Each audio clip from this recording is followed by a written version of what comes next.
UPSC foundation batch की हम कर रहे हैं क्लास नंबर 5 और हमारा सब्जेक्ट चल रहा है ज्योग्राफी, जिसमें हमारा आज का चैप्टर है भू संचलन यानी कि अर्थ मूवमेंट। अब तक हम पृथ्वी की उत्पत्ति एवं विकास के बारे में देख चुके हैं, पृथ्वी का भूगर्भिक कालानुक्रम और पृथ्वी की आंतरिक भौतिक दशा। ये 3 चैप्टर हमारे कंप्लीट हो चुके हैं। आज का हमारा चैप्टर है भू संचलन यानी कि अर्थ मूवमेंट। तो चलिए शुरू करते हैं। सबसे पहले इसका देखेंगे परिचय, यानी कि भू संचलन अर्थात अर्थ मूवमेंट से जो है परिचय क्या है। परिचय में ही हम जो है इसको भूमिका, इसके बाद जो है हम देखेंगे इसी में यानी कि भू संचलन यानी अर्थ मूवमेंट कितने प्रकार का होता है, इसके प्रकार, अर्थ मूवमेंट के प्रकार, या इसी में हम लिख सकते हैं वर्गीकरण एवं उसके साथ साथ वर्गीकरण एवं उसी में हम इसके प्रभाव भी देखेंगे कि आखिर अर्थ मूवमेंट के क्या इफेक्ट हैं। उसके बाद इसके सम्मिलित प्रभाव और उसी में जो है हम इसके बाद लास्ट में एक निष्कर्ष ड्रॉ कर लेंगे। इस प्रकार जो है हम अपना ये चैप्टर कंप्लीट करेंगे यानी कि भू संचलन अर्थ मूवमेंट। तो सबसे पहले देख लेते हैं परिचय के अंदर कि आखिर भू संचलन का मतलब क्या है। तो देखते हैं हम इसका परिचय। सबसे पहले जो है ये हमारी पृथ्वी में जो ये है इसकी ऊपरी सतह है, ये हमारी पृथ्वी की ये जो है ये ऊपरी सतह है, और जो ये है ये आंतरिक भाग है, ये पृथ्वी का आंतरिक भाग है। सतह और आंतरिक भाग जो ये दोनों हैं, दोनों यहाँ लिखेंगे हम, दोनों स्थिर न होकर जो है गतिशील हैं। यानी कि पृथ्वी का जो ऊपरी सतह तथा जो है पृथ्वी के आंतरिक भाग जो है, आंतरिक भाग में भी हम पृथ्वी के देख सकते हैं क्रोड मेंटल और जो है क्रस्ट मेंटल और क्रोड हैं। तो सबसे पहले जो है इसके दोनों भाग यानी कि सतह और आंतरिक भाग स्थिर न होकर गतिशील है, या फिर हम लिख सकते हैं और इनमें जो है गत्यात्मकता पाई जाती है। क्या है? गत्यात्मकता विद्यमान है या पाई जाती है, यानी कि इनके अंदर जो है मूवमेंट देखी जाती है, पाई जाती है। जहां हम लिख सकते हैं कि यह गति अगर आंतरिक भाग में है, यानी कि अगर पृथ्वी के आंतरिक भाग में ये गति हो रही है, ये गत्यात्मकता जो है आंतरिक भाग में पाई जाती है, तो इससे उत्पन्न जो गतिशीलता जो है, यानी कि आंतरिक भाग में उत्पन्न जो है उत्पन्न गतिशीलता, इसको नाम दिया गया है। अगर पृथ्वी के आंतरिक भाग में अगर गति उत्पन्न है तो इसको बोलेंगे हम अंतर्जात भू संचलन, यानी कि अंतर्जात भू संचलन। जहां आंतरिक भाग में है तो अंतर्जात भू संचलन, और जो है इसके लिए उत्तरदायी कारक कौन है। प्रीलिम्स में अगर आता है कि अंतर्जात भू संचलन के लिए उत्तरदायी कारक क्या है, तो ये होगा अंतर्जात बल। इसके बारे में हम आगे डिटेल में पढ़ेंगे, लेकिन फिलहाल के लिए देख लेते हैं कि अगर पृथ्वी की परिचय में कि भू संचलन का आखिर मतलब क्या है, यानी कि मूवमेंट का। तो पृथ्वी के जो ऊपरी सतह और जो है आंतरिक भाग जो है दोनों स्थिर न होकर इनमें गतिशीलता है या गत्यात्मकता पाई जाती है। जहाँ आंतरिक भाग में उत्पन्न गतिशीलता जो है जिसका कारण है अंतर्जात के कारण अंतर्जात भू संचलन आता है। इसके लिए उत्तरदायी कारक जो है अंतर्जात बल है। इसके बाद यही अगर सतह पर, यानी कि सतह पर अगर जो है गति पाई जाती है, मूवमेंट को जो बोलेंगे वो है बहिर्जात, यानी बाहर की तरफ अगर होगा तो बहिर्जात भू संचलन। और वहीं इसके लिए जो उत्तरदायी कारक उसको हम बोलेंगे बहिर्जात बल। यानी ये हमने यहाँ पर 2 बल के बारे में पढ़ा, अंतर्जात बल और बहिर्जात बल। यानी कि अगर पृथ्वी के आंतरिक भाग में भू संचलन यानी कि मूवमेंट है तो उसके लिए उत्तरदायी कारक है अंतर्जात बल। वहीं अगर पृथ्वी के बाहरी सतह पर जो है भू संचलन यानी कि मूवमेंट अगर होती है तो उसके लिए उत्तरदायी बल है बहिर्जात बल। अब सवाल आता है कि हम इसका परिचय में ही हम देख लेते हैं कि इसका अध्ययन आखिर आवश्यक क्यों है।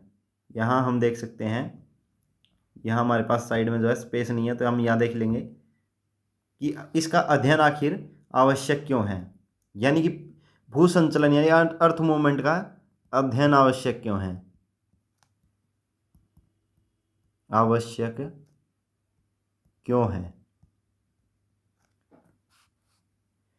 तो हम जो है इसमें पहले पढ़ चुके हैं कि अगर किसी भी घटना का प्रभाव जो है जैविक, पृथ्वी पर पाए जाने वाले जैविक या अजैविक घटकों पर प्रभाव पड़ता है, यानी कि जो वस्तु, जिन वस्तुओं पर से पृथ्वी का निर्माण हुआ है या पृथ्वी के बाहरी भाग पर पाई जाती है, जैसे पेड़ पौधे, जीव जंतु, इन इन पदार्थों पर अगर इनका प्रभाव है तो उसके बारे में अध्ययन आवश्यक हो जाता है, क्योंकि इनके अध्ययन से जो है हम भविष्य के लिए रणनीति तैयार कर सकते हैं, या फिर किस प्रकार से जो है इनको रोका जा सकता है, या इनसे बचाव के प्रयास हम इनमें कर सकते हैं, इसलिए इनका अध्ययन आवश्यक तो हो जाता है। तो हम यहाँ लिखेंगे अध्ययन आवश्यक क्यों है, क्योंकि हमारे पास दो तरह की मूवमेंट है, अंतर्जात मूवमेंट यानी कि अंतर्जात और बहिर्जात भू संचलन, यानी दो प्रकार के मूवमेंट जो है भू संचलन थे, अंतर्जात और बहिर्जात। सॉरी, ये अंतर्जात है, अंतर्जात भू संचलन और बहिर्जात भू संचलन।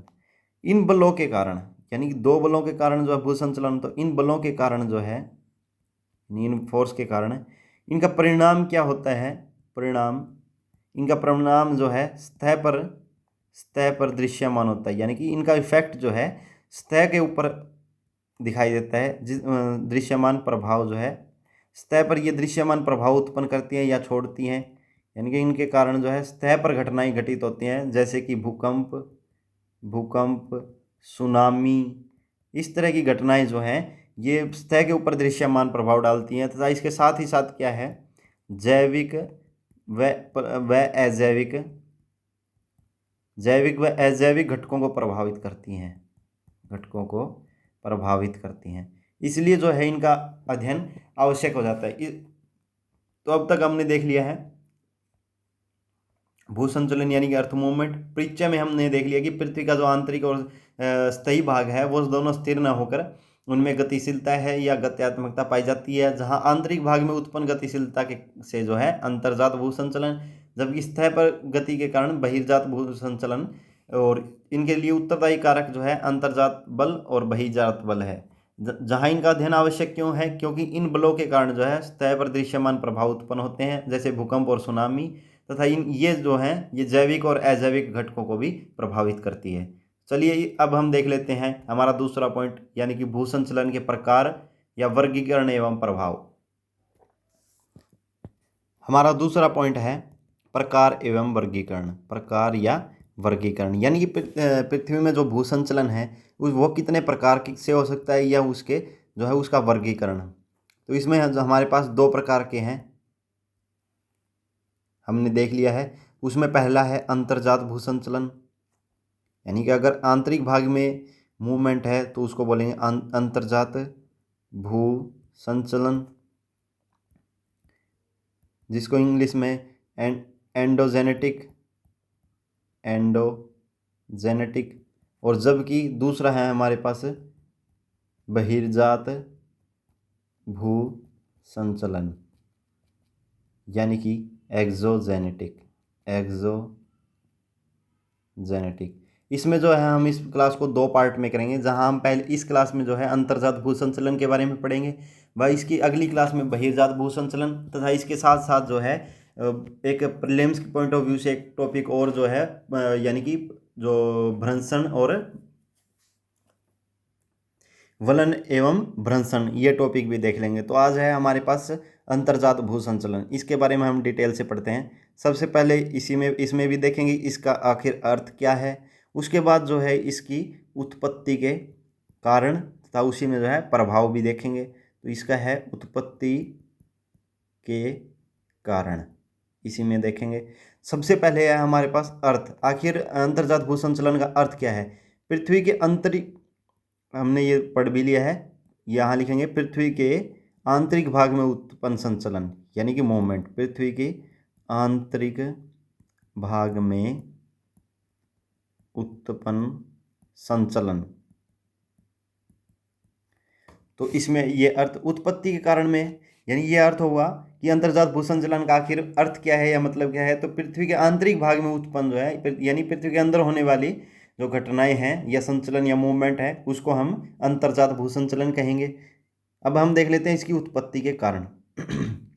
इसके उत्पत्ति के कारण में जो है सबसे पहले हम लिखेंगे कि पृथ्वी के आंतरिक भाग में उपलब्ध, हमने पढ़ा था कि पृथ्वी के जो है सतह से नीचे तक की तरफ जाने पर जो है टेम्परेचर में वृद्धि होगी, जहां यह प्रत्येक 32 मीटर पर जो है 1 डिग्री सेल्सियस वृद्धि होगी। इसका लेकिन जो है ऊपरी भाग में तापमान जो है अधिक तेजी से बढ़ेगा, जबकि निचले भाग में वृद्धि उतनी अधिक नहीं होगी, क्योंकि ऊपरी भाग में जो है रेडियोधर्मी पदार्थ यानी कि यूरेनियम, प्लूटोनियम और थोरियम इत्यादि पाए जाते हैं। तो यहाँ भी वही है कि पृथ्वी के आंतरिक भाग में वह ये पदार्थ जो है वो केवल टेम्परेचर बढ़ाने में ही योगदान नहीं देते, बल्कि ये पृथ्वी के मूवमेंट यानी कि भूसंचलन में भी सहयोगी है। तो यहाँ हम लिखेंगे आंतरिक, पृथ्वी के आंतरिक भाग में उपलब्ध, पृथ्वी के आंतरिक भाग में उपलब्ध रेडियोधर्मी पदार्थ, रेडियोधर्मी पदार्थ यानी कि रेडियो एक्टिव सब्सटेंस जो हैं पृथ्वी के आंतरिक भाग में पाए जाते हैं। रेडियोधर्मी पदार्थ जिनमें हमने पहले पढ़ चुके हैं, इनमें है यूरेनियम,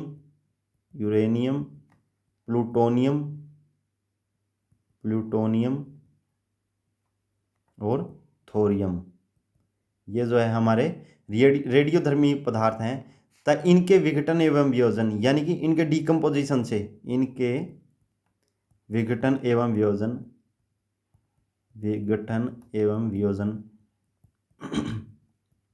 यहाँ जो है हमें ये घटना जो है, अगर ये अर्थ को यानी मूवमेंट करा पाने में सहायक है, तो ये कोई छोटी लेवल पे होने वाली घटना नहीं है, बल्कि ये पदार्थ इतनी अधिक मात्रा में उपलब्ध है कि ये एक पूरी पृथ्वी में जो है मूवमेंट पैदा कर सकते हैं। यानी कि ये जब रेडियोधर्मी पदार्थ क्या होते हैं कि ये समय के साथ जो है डिकम्पोज यानी कि टूटते हैं। तो ये जो है स्वयं होने वाली प्रक्रिया है। रेडियोधर्मी जो है इनके अंदर स्वयं होने वाला गुण है, जो समय के साथ जो है ये नष्ट होते जाते हैं।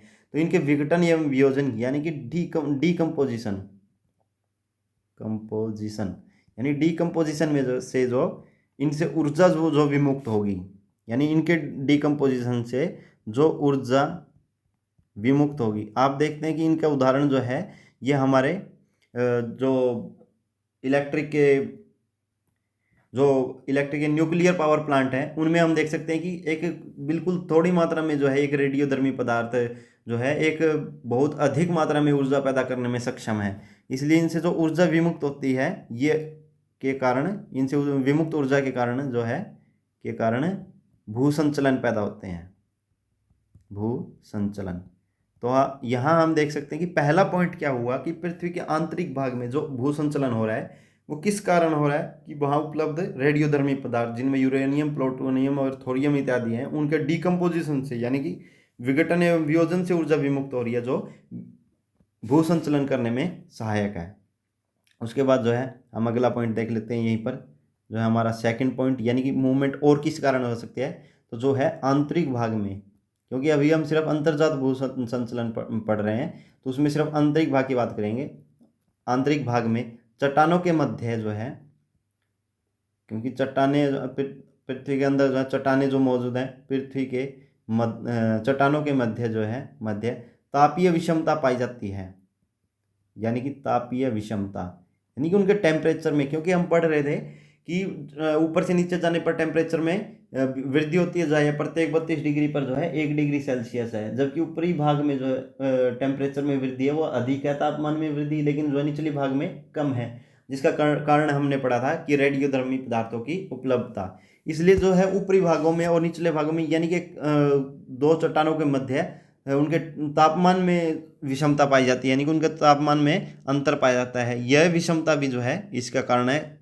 किस प्रकार वो हम देखते हैं कि चट्टानों के मध्य तापीय विषमता पाई जाती है, जहां, यहाँ हम लिखेंगे कि जहां इन चट्टानों या सेलों में प्रसरण एवं संकुचन होता है, यानी कि इन चट्टानों में प्रसरण यानी कि फैलाव एवं संकुचन यानी कि आपस में जुड़ना या सिकुड़ना होगा।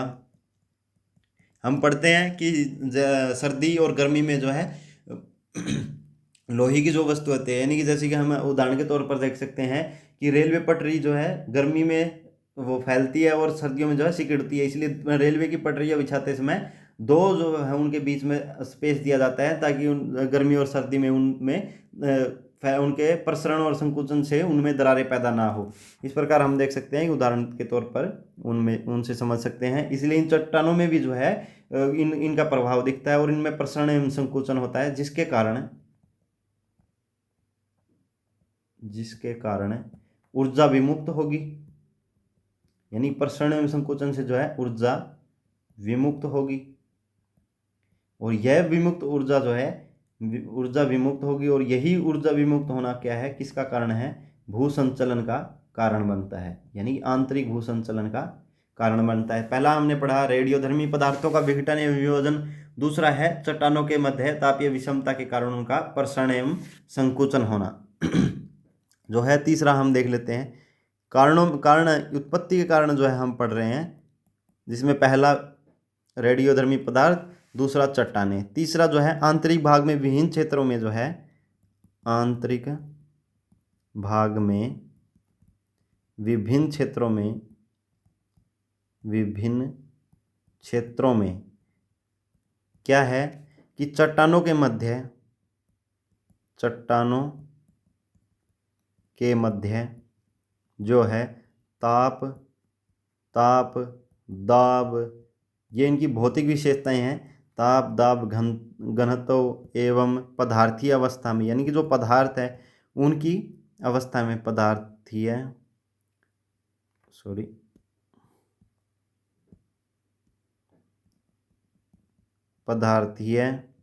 अवस्था में अंतर संभव है, जिससे क्या इनका क्या है कि चट्टानों के मध्य समायोजन, यानी कि एडजस्टमेंट, चट्टानों के मध्य समायोजन यानी कि एडजस्टमेंट होगा, यानी जो है विभिन्न प्रकार के जो उनके मध्य ताप दाब घनत्व और पदार्थीय अवस्था जो है पृथ्वी का आंतरिक भाग में अलग अलग है, इसलिए चट्टानें जो है आपस में एडजस्टमेंट करेंगी, यानी कि कोई जो है अपनी जगह से हिलेगी, कोई जगह उसकी जगह उसका स्थान लेगी। इस प्रकार जो उनमें एडजस्टमेंट चलती है। तो इसी समायोजन के कारण जो है ऊर्जा विमुक्त होगी, और यही ऊर्जा जो है फिर से किसका कारण बनेगी, भू संचलन का। इसकी ऊर्जा विमुक्त होने के कारण जो है इसमें हलचल होगी इनमें, और जो है भू संचलन का कारण बने, क्योंकि जो है इससे हलचल उत्पन्न होगी। इस प्रकार अब तक हमने 3 पॉइंट देख लिए। एक तो रेडियोधर्मी पदार्थों का विघटन एवं वियोजन, दूसरा है चट्टानों के मध्य प्रसरण एवं संकुचन, क्योंकि उनमें तापीय विषमता पाई जाती है। ये है इनकी चट्टानों के मध्य ताप दाब यानी कि घनत्व और पदार्थीय अवस्था में अंतर के कारण जो है उनके बीच में एडजस्टमेंट यानी कि समायोजन हो रहा है, इस वजह से। अगला हमारा पॉइंट है यानी कि 4 नंबर, इसमें क्या है कि हम ये भी पहले ही पढ़ चुके हैं, ये क्रस्ट मेंटल और कोर, जहाँ मेंटल के मध्य में लगभग मध्य में हमने पढ़ा था एक क्षेत्र है जहाँ वस्तुएं गर्म गलित अवस्था में है, जिसे हमने दुर्बल मंडल बोला। और यहाँ बताया हमने लिखा था कि यहाँ वस्तुएं किस फॉर्म में है, सुगठ्य अवस्था में, यानी कि प्लास्टिक स्टेज में है। तो ये पृथ्वी है, ये हम बना लेते हैं कि ये एक पूरी पृथ्वी है, जिसका ये एक छोटा भाग है, जहाँ पृथ्वी जो है वेस्ट टू ईस्ट मूवमेंट कर रही है, वेस्ट टू ईस्ट तक मूवमेंट कर रही है। ये क्षेत्र कहलाया दुर्बल मंडल, ये क्षेत्र कहलाया दुर्बल मंडल, जहाँ वस्तुएं, दुर्बल मंडल को ये हमने बोला था एस्थीनोस्फीयर। और दुर्बल मंडल में क्या था कि चट्टानें जो हैं, चट्टानें किस फॉर्म में मौजूद हैं, किस अवस्था में है, चट्टानें गर्म गलित अवस्था में है, चट्टानें जो मौजूद हैं वो गर्म गलित अवस्था में, या फिर इसको हमने बोला था कि सुघट्य या प्लास्टिक स्टेज में है, यानी कि इनकी अवस्था क्या है, गर्म गलित हैं या सुघट्य अवस्था में है। और जो पृथ्वी जो है वेस्ट टू ईस्ट भी मूवमेंट कर रही है, और वह पदार्थ किस अवस्था में है, सुघट्य अवस्था में है। इन दोनों के सम्मिलित प्रभाव के कारण यहाँ हम लिखेंगे चूंकि पृथ्वी वेस्ट टू ईस्ट मूवमेंट कर रही है, यानी कि घूर्णन कर रही है। इनके घूर्णन का कारण भी हमने पढ़ा था पहली क्लास में, कर रही है जहाँ, यहाँ लिखेंगे कि जहाँ ठोस स्थल मंडल जो है, यानी कि ऊपरी जो है, ऊपरी भाग पृथ्वी का ठोस है, जबकि बीच में जो है ये सुघट्य अवस्था में यानी कि लिक्विड स्टेज या प्लास्टिक स्टेज में है। ठोस स्थलमंडल खंड जो है पृथ्वी का वह सुघट्य अवस्था यानी कि सुघट्य अवस्था वाले दुर्बल मंडल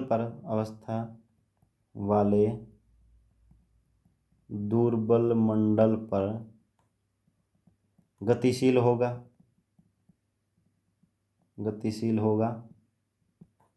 इस कारण क्या होगा कि हलचल उत्पन्न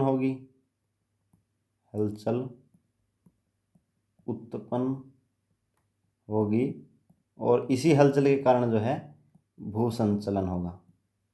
इसको हम समझने का प्रयास करते हैं कि पृथ्वी का ऊपर का भाग जो है ठोस है, जबकि एक नीचे जो है लिक्विड की लेयर आती है। इस प्रकार जो है हम देखते हैं कि एक गिलास में हमने पानी लिया, यहाँ हम देखते हैं कि एक जो है टब में पानी डालते हैं, उसमें पानी है, उसमें हम एक जो है बैलून या फिर जो है फुटबॉल टाइप उसमें रख लेते हैं।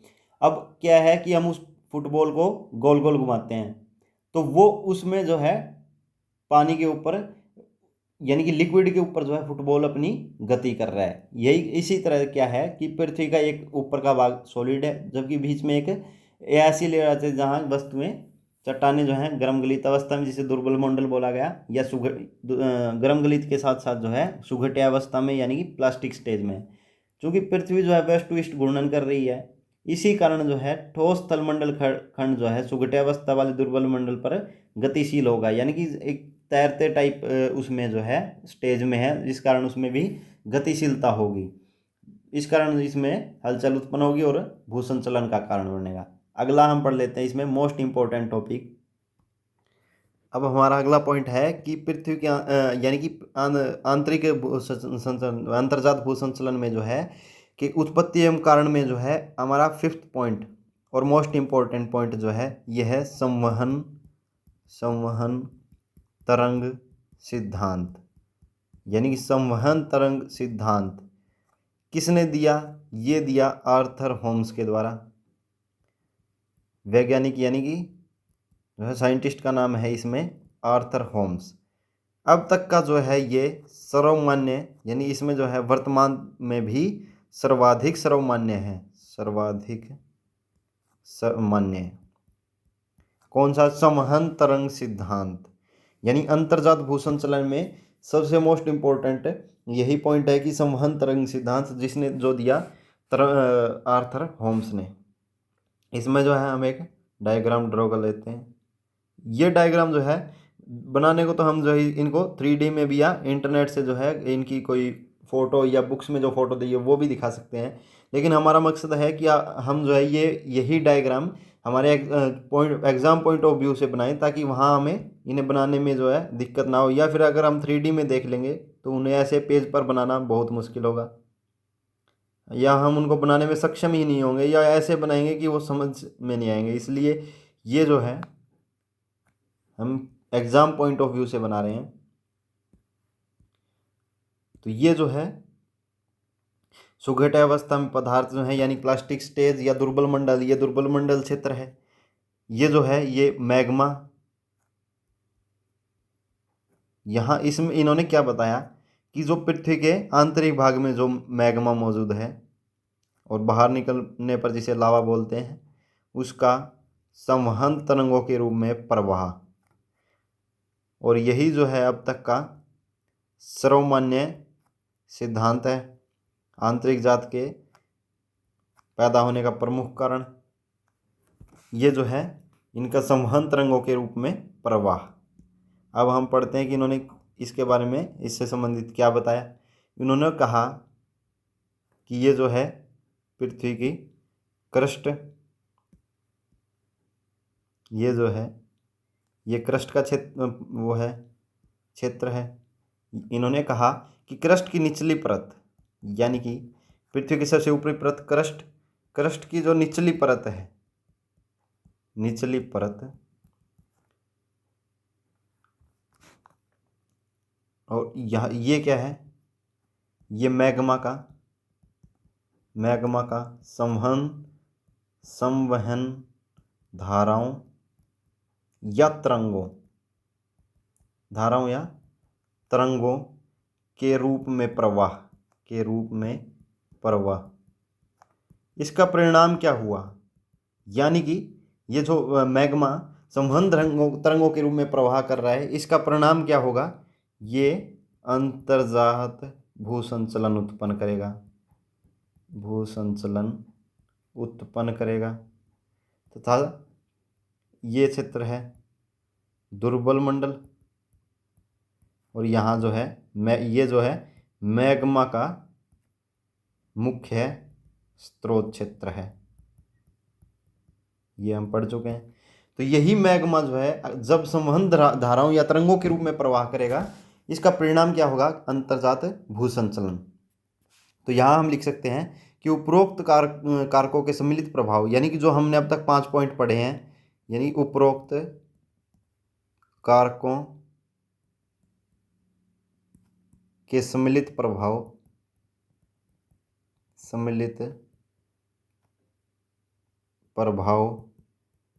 के परिणाम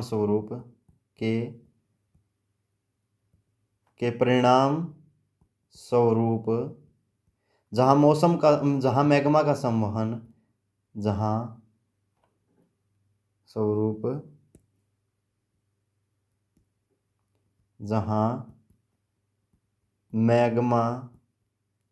संवहन संवहन तरंगों के रूप में प्रवाह, यानी कि मैग्मा का जो है संवहन तरंगों के रूप में प्रवाह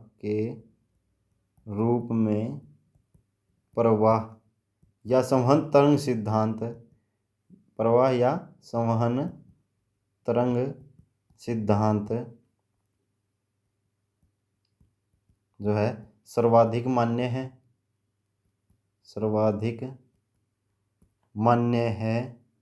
अंतर्जात भूसंचलन।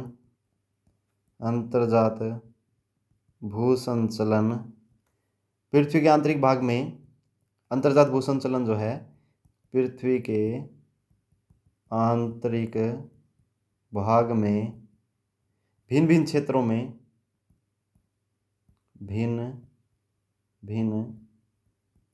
में भिन्न गतियों से भूसंचलन होती है।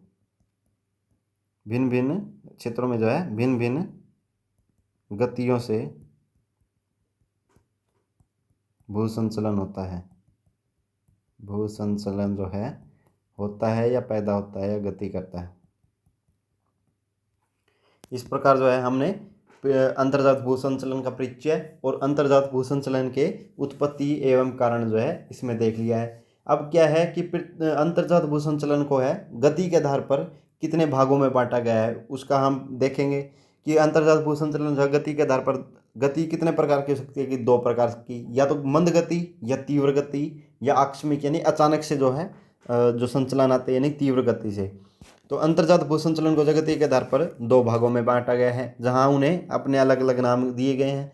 उनका भी परिचय हम देखेंगे, तो उनसे होने वाले उन प्रभाव उनको भी हम देखेंगे। तो हमारा जो है अगला पॉइंट हम देख लेते हैं कि अंतर्जात भूसंचलन को कितने आधार में बांटा गया है। तो यहीं हम लिख लेते हैं कि अंतर्जात भूसंचलन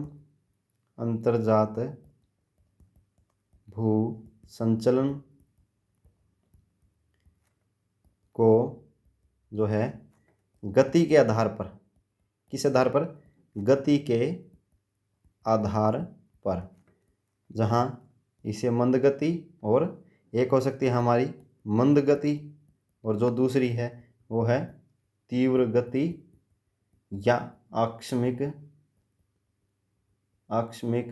संचलन। इनका क्या प्रभाव हो सकते हैं कि अगर मंद गति आती है तो उसका क्या प्रभाव, और तीव्र गति में।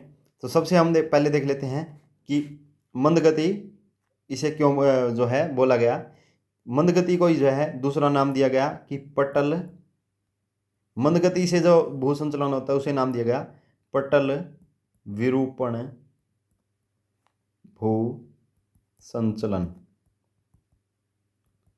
यानी कि इसे बोला गया डायस्ट्रोपिक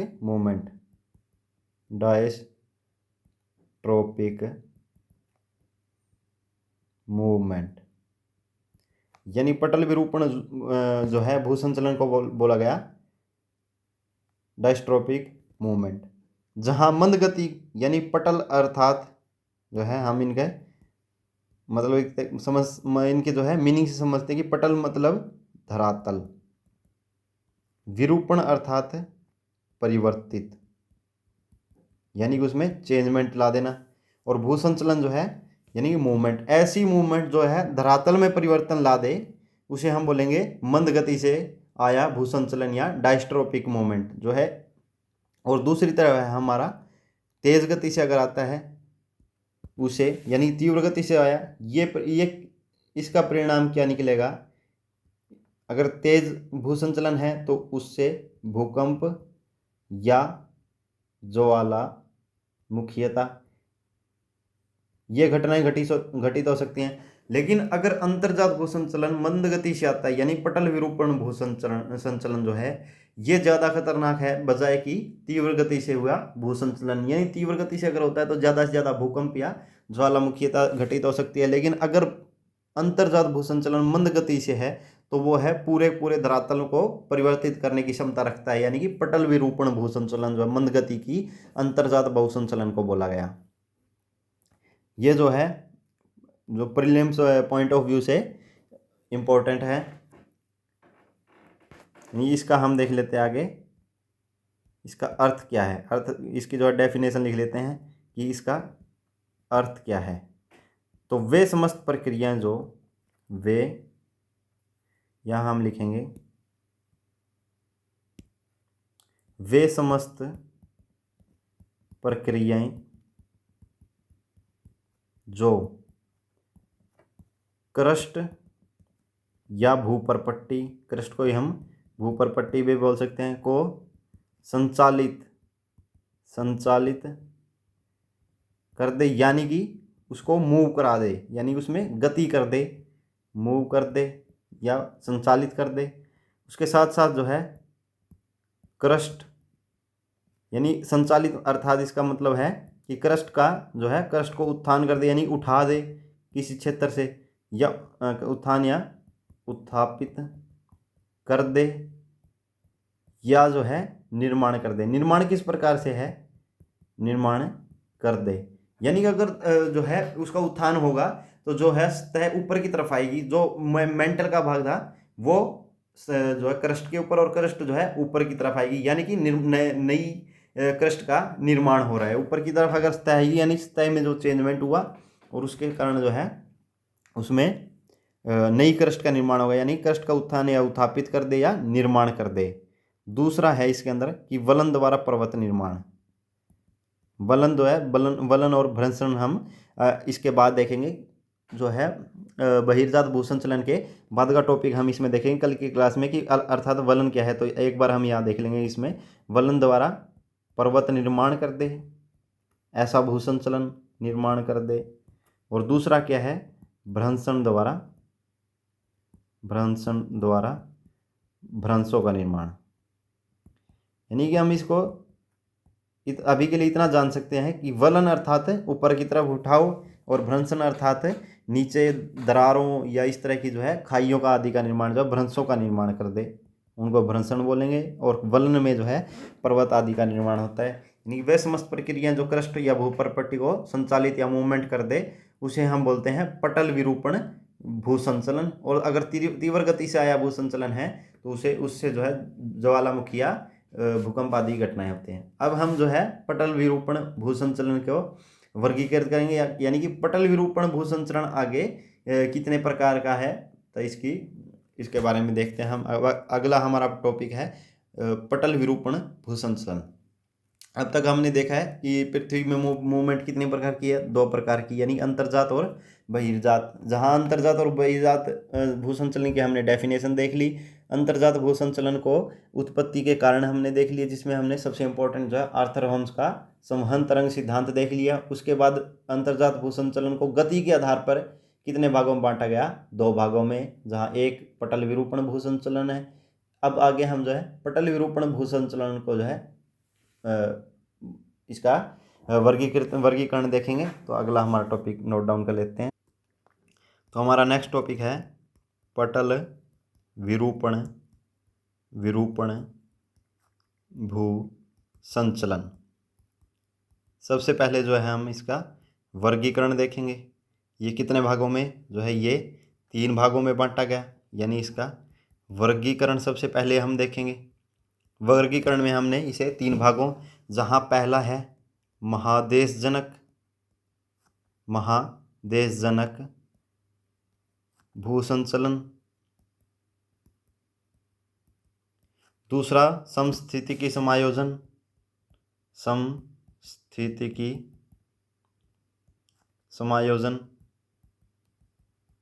और तीसरा जो है हमारे पास सुस्थितिकी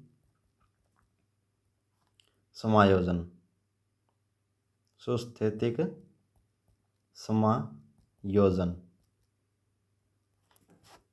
इसमें जो है हम भू संचलन, एक बार जो है इसको इंग्लिश में महादेशजनक भू संचलन को बोलेंगे एपिरोजेनिक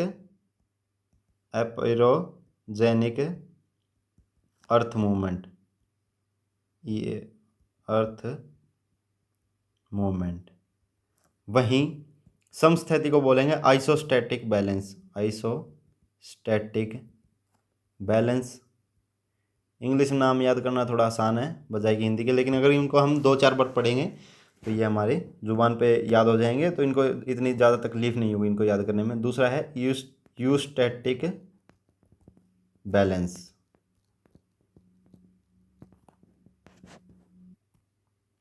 तो इसमें जो है हम महादेशजनक भू संचलन को थोड़ा डिटेल में पढ़ेंगे। तो पहले हम इनको देख लेते हैं कि समस्थितिकी समायोजन क्या है और सुस्थितिकी समायोजन क्या है, यानी कि आइसोस्टैटिक बैलेंस और यूस्टैटिक बैलेंस, आखिर इनका मतलब क्या है। तो हम देख लेते हैं कि यहाँ हम एक डायग्राम बना सकते हैं, यानी कि जो पृथ्वी पर पाए जाने वाले पर्वत, इस तरह हम पर्वत को ड्रॉ कर सकते हैं। ये जो पठार हैं या फिर ये जो प्लेन जो है मैदान है, यहाँ हम लिखेंगे कि जो पर्वत, पठार और मैदान, और इनके ऊपर पाए जाने वाले जो है मैदानी क्षेत्रों में, पठार और मैदानी क्षेत्रों में जो है झील या फिर नदी घाटी जो क्षेत्र है, इन सब के द्वारा, यानी कि इन सब के द्वारा यानी इनके सम्मिलित प्रभाव से इन सब के घनत्व व इनके द्वारा लगने वाला बल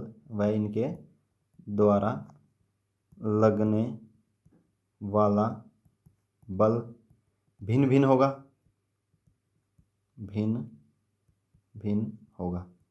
यानी कि जो हम एक देख सकते हैं कि जैसे पहाड़ों पर्वत जो है उनका घनत्व अधिक है बजाय कि मैदानों के, और उन मैदानों से अधिक जो है पठार का, और पठार से अधिक जो है पर्वत का। इसी प्रकार कोई झील छोटी है, कोई बड़ी है, कोई नदी घाटी जो है जिसका क्षेत्र ज़्यादा है या कम है, यानी कि इन सब के द्वारा, इन सब के घनत्व व इनके द्वारा लगने वाला बल जो है ये भिन्न भिन्न है, यानी कि इनमें डिफरेंस है। लेकिन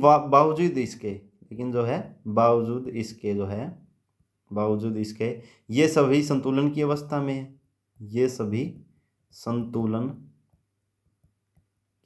में है, यानी इन सब में फिर भी जो है इनमें संतुलन है, अवस्था में है। इसी को समस्थितिकी समायोजन कहते हैं। इसी को जो है समस्थितिकी समायोजन कहते हैं। यानी कि यहां हम नोट करके लिख सकते हैं, नोट में हम लिख सकते हैं कि ये जो है ये महाद्वीप पर होने वाली घटना है, ये महाद्वीपों पर होगा। यानी ये घटना जो है ये महाद्वीपों से संबंधित है। यानी कि समस्थिति की अगर वर्ड हमें मिलता है, समस्थिति की, तो अर्थात इसका है कि ये द्वीपों पर होगा। इसके बाद में हम देख लेते हैं, हमारे पास है सुस्थितिकी समायोजन यानी यूस्टैटिक बैलेंस। यह जो है महासागरों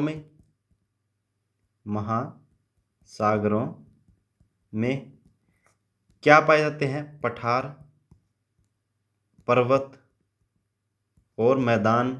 यानी पर्वत, पठार और मैदान ये जो है महासागरों में पाए जाने वाले, जो इन सब का वही बात है कि इन सब का भी घनत्व और जो है लगने वाला बल इन सब का घनत्व वह लगने वाला बल जो है ये अलग अलग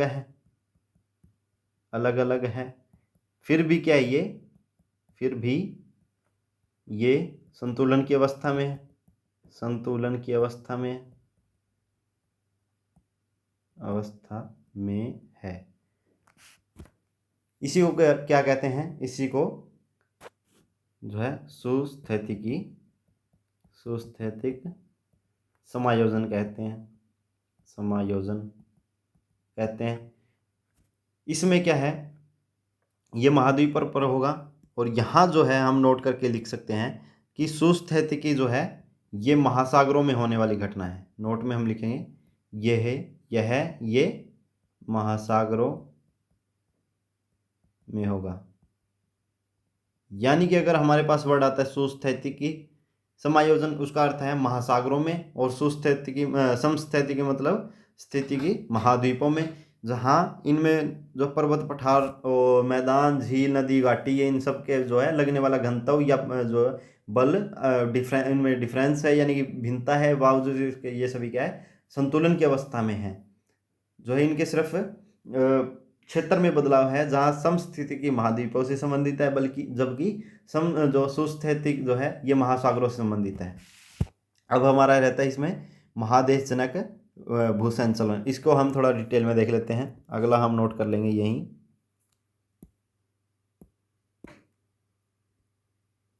यहाँ हम लिखेंगे कि अर्थ मूवमेंट में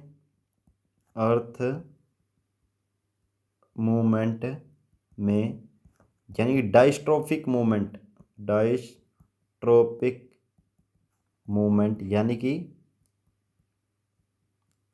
पटल विरूपण भूसंचलन का जो है डायस्ट्रोफिक मूवमेंट जो है, यानी कि पटल विरूपण, इसको हम हिंदी में लिख सकते हैं कि पटल विरूपण भूसंचलन, इसी का भाग है महादेशजनक भूसंचलन। यानी कि इसका अर्थ जो है, इसका अर्थ हम लिख सकते हैं कि बहुत बड़े भाग में भूसंचलन उत्पन्न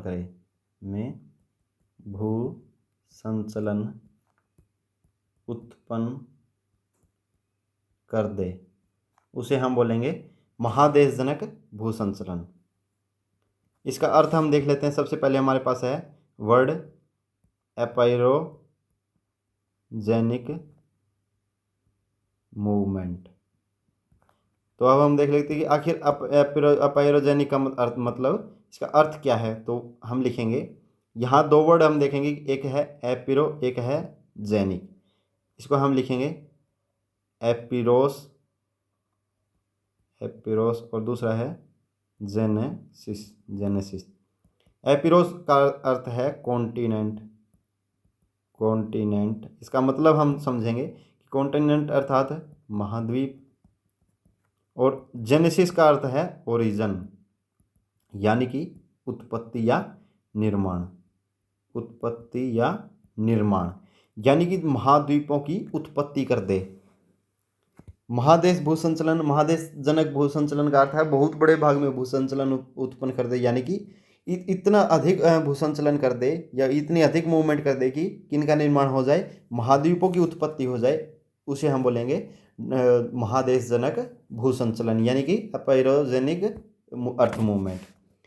इसी में जो है बल की दिशा, यानी बल की दिशा के आधार पर, बल अर्थात जो है इस भूसंचलन में बल किस दिशा में लग रहा है उसके आधार पर इसको कितने भागों में बांटा गया।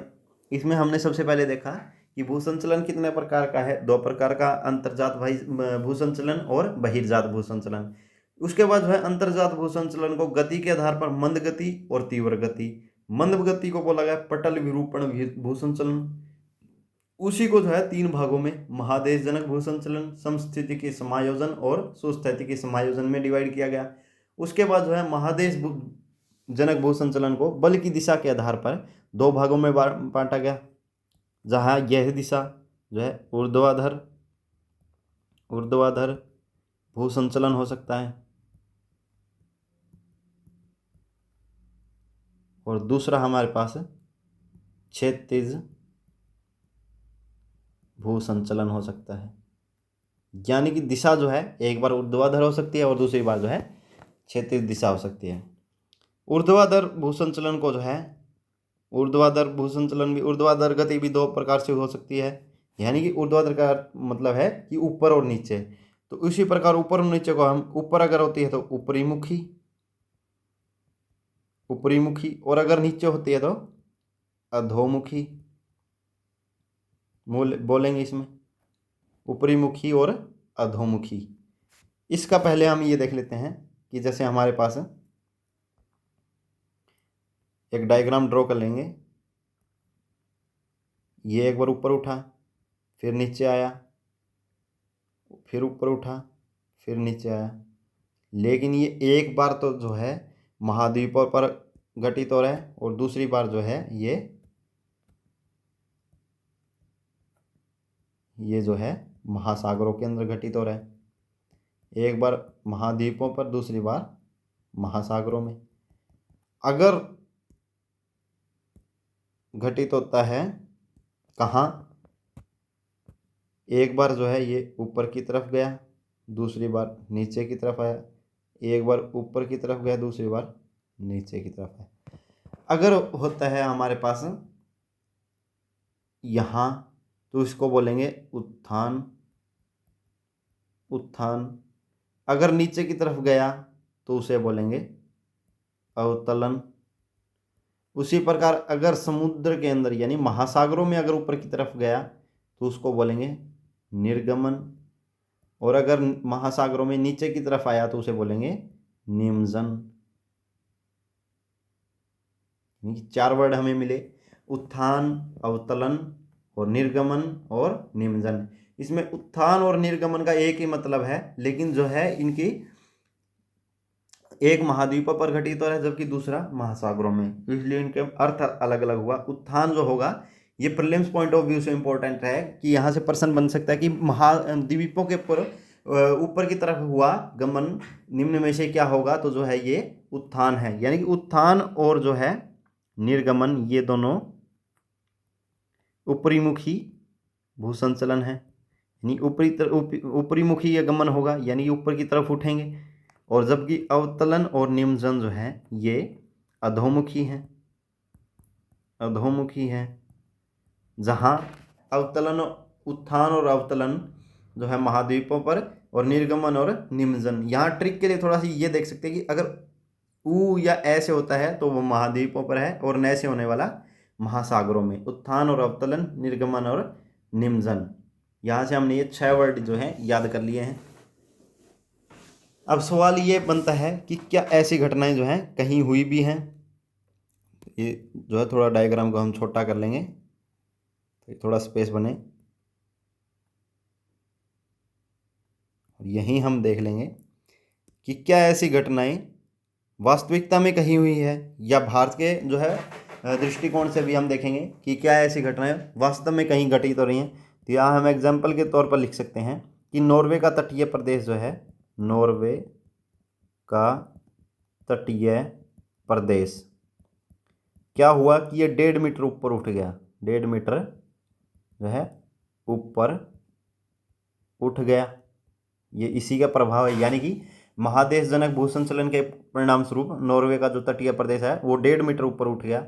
उसके साथ साथ जो है इंडिया के अंदर यानी कि भारत के अंदर कृष्णा गोदावरी क्षेत्र में, यानी कि कृष्णा गोदावरी बेसिन के अंदर जो है, गोदावरी बेसिन ये धंस गया है, जो है ये धंस गया है, यानी कि नीचे की तरफ चला गया है।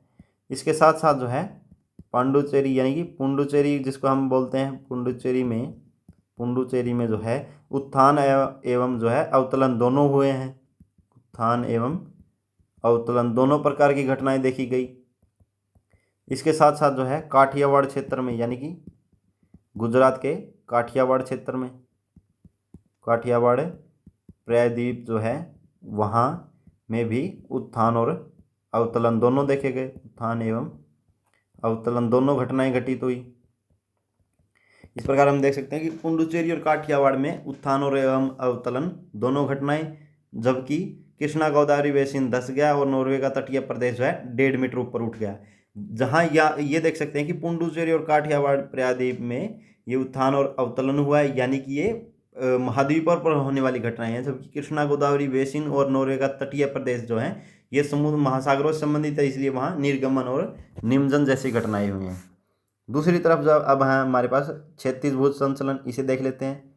इसे जो है पर्वत निर्माणकारी भूसंचलन भी कहते हैं। इसको जो है पर्वत, क्षैतिज का मतलब हुआ कि साइड बाय साइड यानी दाएं या बाएं, पर्वत निर्माणकारी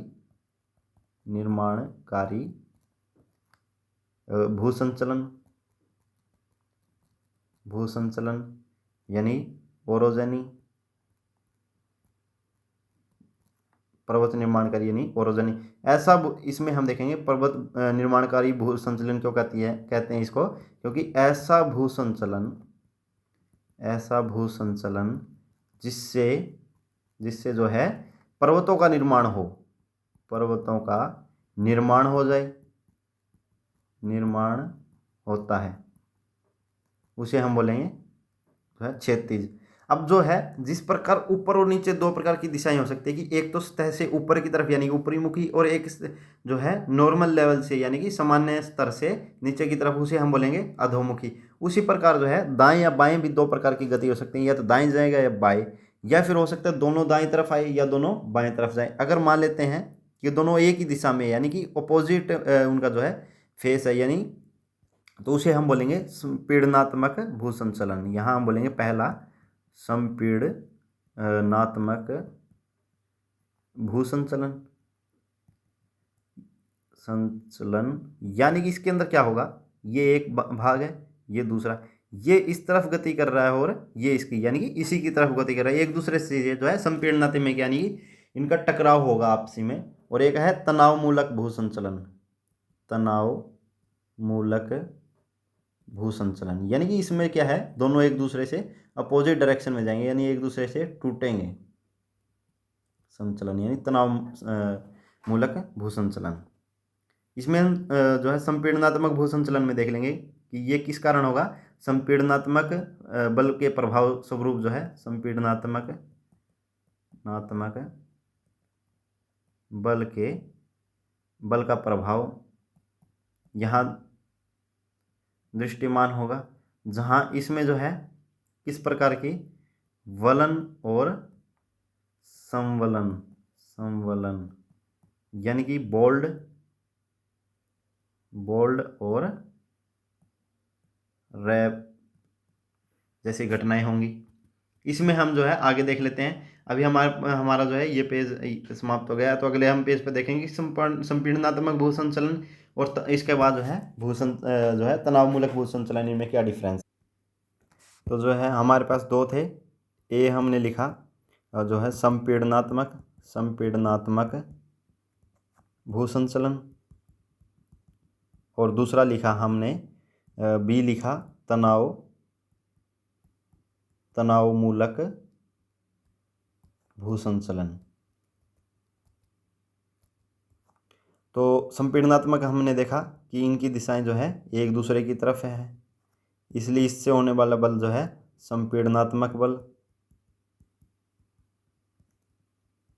और जो है इसका के प्रभाव से जो है क्या होगा, वलन बनेंगे, वलन यानी कि बोल्ड, और दूसरे होगा संवलन।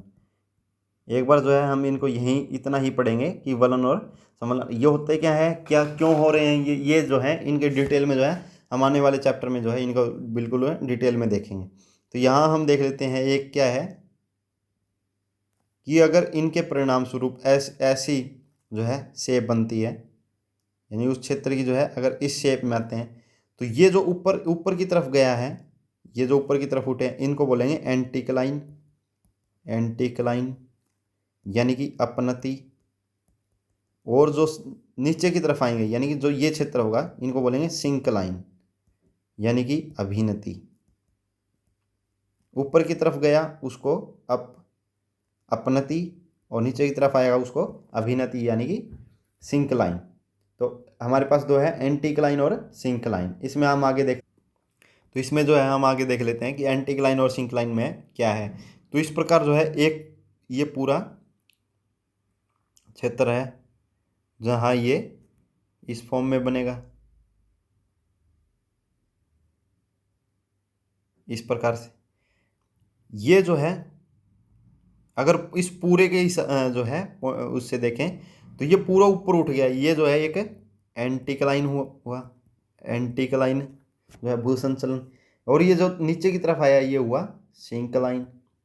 और अगर इस छोटे पार्ट में देखें तो ये जो ये ऊपर की तरफ गया ये हुआ एंटीक्लाइन, और जो ये नीचे की तरफ आया ये हुआ सिंक्लाइन। यानी एक बार पूरे बड़े में एंटीक्लाइन और सिंक्लाइन, और एक बार जो है छोटे में। तो इस प्रकार जो है हम इसके अंदर छोटा ये लिखेंगे कि जब एक बड़े एंटीक्लाइन में, यानी कि इस पूरे में बड़े एंटीक्लाइन में छोटे छोटे जो है एंटीक्लाइन और सिंक्लाइन, छोटे छोटे एंटीक्लाइन एवं सिंक्लाइन, यानी ये जो छोटे बड़े पूरे बड़े में बड़े एंटीक्लाइन में छोटे एंटीक्लाइन और सिंक्लाइन हो तो उस जो है उस एंटीक्लाइन को क्या बोलेंगे, हम बोलेंगे एंटीक्लाइनोरियम, एंटीक्लाइनोरियम नोरियम। यानी अगर प्रीलिम्स में प्रश्न आता है कि एंटीक्लाइनोरियम क्या है, तो इसका अर्थ हुआ कि एक बड़े एंटीक्लाइन, यानी एंटी इसी में भी होगा और इसमें भी, एक बड़े एंटीक्लाइन में छोटे छोटे एंटीक्लाइन और सिंक्लाइन हो तो उसे एंटीक्लाइनोरियम बोलेंगे। जबकि जब एक बड़े ऊपर वाले के हिसाब से लिखेंगे सिंक्लाइन में छोटे छोटे एंटीक्लाइन एवं सिंक्लाइन हो तो उसे जो है एंटीक्लाइनोरियम के बजाय अब हो जाएगा सिंक्लाइनोरियम, सिंक्लाइनोरियम। इनका हम मतलब समझ गए कि एंटीक्लाइनोरियम और सिंक्लाइनोरियम आखिर में क्या चीज़ है। तो इस प्रकार जो है हमने देख लिया है संपीड़नात्मक भूसंचलन को। और हमारा लास्ट बचा है एक अंतर्जात भूसंचलन के अंदर तनाव मूलक भूसंचलन। यानी कि इसका हम जो है शॉर्ट में समझ सकते हैं कि टेंशन ये किस प्रकार से किस वजह से हो रहा है, टेंशन। इसमें कौन सा बल काम कर रहा है, टेंशन फोर्स यानी तनाव यानी खिंचाव। ये एक बड़ी चट्टान है, जहाँ एक तरफ इसका बल जो है उस तरफ लग रहा है और इसका बल जो है इस तरफ लग रहा है। तो ये जो है किन दो चट्टानों के मध्य घटित हो रहा है, दो चट्टानों के मध्य। उसमें क्या है, इसकी वजह से क्या होगा, यहाँ चटकन होगी, चटकन की वजह से जो है दरार पैदा होगी। यानी पहले चटकेंगे यानी चटकन होगी, फिर दरार, और उसके बाद में है भ्रंशन की घटना। यानी किन का निर्माण होगा, भ्रंशों का निर्माण होगा। और भ्रंशों का निर्माण किस वजह से, तनाव मूलक भूसंचलन के कारण या टेंशन फोर्स के कारण जो है इनका निर्माण होगा कि घटना घटेगी। और क्या ऐसा रियल में कुछ घटित हुआ भी है, इसका कोई उदाहरण है? तो हाँ, इसका उदाहरण है, इसका है अफ्रीका महाद्वीप से मेडागास्कर जो है, मेडागास्कर इसी के कारण अलग हुआ, इसी के कारण जो है अलग हुआ। यानी कि मेडागास्कर जो है अफ्रीकी महाद्वीप से किस कारण से, तनावमूलक भूसंचलन के कारण जो है अलग हुआ है। इस प्रकार जो है अंतर्जात भूसंचलन में हमारा यहीं तक हमने शुरू किया है भूसंचलन यानी कि अर्थ मूवमेंट में, जिसमें हमने सबसे पहले भूसंचलन का जो है परिचय में हमने पढ़ा कि आखिर भूसंचलन यानी कि अर्थ मूवमेंट किस कारण हो रहा है। यानी कि पृथ्वी का इसका परिचय क्या है कि पृथ्वी का की सतह यानी कि बाहरी भाग और आंतरिक भाग जो है दोनों स्थिर न होकर गतिशील हैं, जहाँ इनके गति इसके कारण जो है यह मूवमेंट है। और मूवमेंट में आंतरिक भाग में घटित होने वाली गतिशीलता जो है अंतर्जात भूसंचलन, वहीं जो है सतह पर होने वाली जो है गति बहिर्जात भूसंचलन। और इनके कारण यानी कि बल किस कारण से, अंतर्जात बल और बहिर्जात बल, इनका अध्ययन आवश्यक क्यों है, क्योंकि ये घटनाएं जो है सतह पर दृश्यमान है, जैसे भूकंप, सुनामी, या और साथ ही साथ ये जो हैं जैविक और अजैविक घटकों को प्रभावित करती हैं। उसके बाद हमने प्रकार और वर्गीकरण में जो है अंतर्जात भूसंचलन और बहिर्जात भूसंचलन देखा। जो आज की क्लास में हमने अंतर्जात भूसंचलन जिसमें हमने इसका अर्थ, उत्पत्ति के कारण में हमने सबसे पहले रेडियोधर्मी पदार्थों की उपस्थिति, जिनके विघटन एवं वियोजन से जो है ऊर्जा मुक्त होती है और ये भूसंचलन का कारण बनती है। दूसरे में हमने देखा कि चट्टानों के मध्य तापीय विषमता पाई जाती है। तीसरा हमने देखा कि चट्टानों के मध्य ताप, दाब, घनत्व और पदार्थीय अवस्था में अंतर संभव है, जो है इनके बीच में एडजस्टमेंट यानी कि समायोजन चलता रहता है, जिससे ऊर्जा भी मुक्त होगी।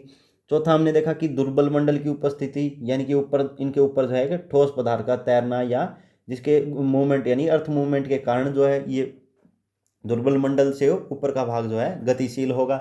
उसके बाद में हमने सबसे इम्पोर्टेंट जो है संवहन तरंग सिद्धांत और आर्थर होम्स द्वारा दिया गया, उसमें देखा कि मैग्मा का संवहन तरंगों के रूप में प्रवाह, ये जो है अब तक का सर्वाधिक मान्य है। उसके बाद हमने अंतर्जात भूसंचलन को गति के आधार पर जो है मंद गति और तीव्र गति में डिवाइड किया।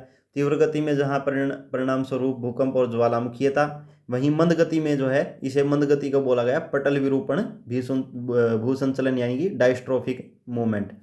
इसका हमने जो है इसका अर्थ देखा, यानी कि वे समस्त प्रक्रिया जो क्रस्ट या भूप्रपट्टी को संचालित यानी कि मूव कर दे। उसके बाद हमने इसके उत्तरदायी कारक में विवर्तनिकी हलचल, ये तो जो है पटल विरूपण भूसंचलन का जो उत्तरदायी कारक है वो है विवर्तनिकी हलचल यानी टेक्टोनिक मूवमेंट, जो हम आगे पढ़ेंगे। उसके बाद पटल विरूपण भूसंचलन को जो 3 भागों महादेश जनक भूसंचलन, समस्थितिकी समायोजन और सुस्थितिकी समायोजन में देखा। जहाँ समस्थितिकी समायोजन महाद्वीपों से संबंधित है, वही सुस्थितिकी समायोजन जो है महासागरों में होने वाली घटनाएं हैं, जहाँ पर्वत, पठारों, मैदान और झील और नदी घाटियों का घनत्व और जो है बल अलग अलग होने के बावजूद ये संतुलन की अवस्था में। उसके बाद हमने महादेश जनक भूसंचलन को जो है काफ़ी डिटेल में देखा, जहाँ इसका अर्थ हमने समझा, यानी कि जो इनको वर्ड में डिवाइड करके कॉन्टिनेंट और ओरिजन यानी महाद्वीप की उत्पत्ति, जिसको बल के आधार पर जो है हमने बल की दिशा के आधार पर ऊर्ध्वाधर भूसंचलन और क्षैतिज भूसंचलन में डिवाइड किया। जहाँ ऊर्ध्वाधर जो है में भूसंचलन ऊपरी मुखी हो सकता है या अधोमुखी, यानी कि नॉर्मल या जो है नॉर्मल सतह से ऊपर की तरफ जाना या नीचे की तरफ जाना। जहाँ यह अगर महाद्वीपों पर ऊपर और नीचे की तरफ जाता है तो इनको उत्थान और अवतलन बोलेंगे। वहीं अगर यही घटना महासागरों में होती है तो उसे निर्गमन या निमज्जन होंगे। उसके बाद हमने ये घटनाएं कहाँ घटित हुई हैं उसके एग्जाम्पल देखे। उसके बाद हमने क्षैतिज भूसंचलन में को पर्वत निर्माणकारी भूसंचलन भी कहते हैं, जो इसकी दिशा के आधार पर जो है संपीड़नात्मक भूसंचलन, यानी कि जो चट्टानों का एक दूसरे की तरफ आना, जिसके प्रभाव स्वरूप वलन और संवलन जैसी घटनाएं होती हैं। जहां हमने एंटीक्लाइन और सिंक्लाइन के बारे में पढ़ा, साथ ही साथ हमने एंटीक्लाइनोरियम और सिंक्लाइनोरियम के बारे में पढ़ा। उसके बाद अंत में हमने जो है तनावमूलक भूसंचलन में, यानी किस वजह से होता है, टेंशन फोर्स की वजह से, और दो चट्टानों के मध्य एक दूसरे के अपोजिट लगने वाला बल जो है, जिसके परिणाम स्वरूप चटकन की घटना, उसके बाद दरार उनमें उत्पन्न होना और भ्रंशन की घटना घटेगी। इसका उदाहरण जो है हम अफ्रीकी महाद्वीप से मेडागास्कर का अलग होना देख सकते हैं। आज की क्लास में इतना ही। कल हम देखेंगे कि भूसंचलन में बहिर्जात भूसंचलन, उसका अर्थ, उत्पत्ति और उसको उत्पत्ति के कारण और प्रक्रियाएं किस प्रकार की घटित हो रही है, यानी किन प्रक्रियाओं के कारण जो है ये जो है भूसंचलन हो रहा है। तो आज की क्लास में इतना ही। देखते हैं कल की क्लास में, और साथ ही साथ जो है हम कम्युनिटी पोस्ट में जो है हम ऑप्शन टाइप क्वेश्चन डाल रहे हैं। कल से हम धीरे धीरे हमारा प्रयास रहेगा कि इन्हीं क्लासों में से जो है ऑप्शन टाइप प्रश्न बना के उसमें दें।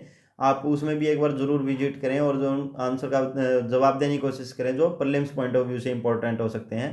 तो धीरे धीरे हम जो है 1 मिनट करंट अफेयर और 1 मिनट नॉलेज के वीडियो भी अपलोड कर रहे हैं, उनको भी आप देख सकते हैं, जिनमें हम 1 मिनट के अंदर जो है करंट अफेयर और उसके साथ साथ जो है इम्पोर्टेंट प्रश्न जो हैं उनको उनकी व्याख्या सहित जो है प्रश्न देने का 1 मिनट के अंदर प्रयास करेंगे।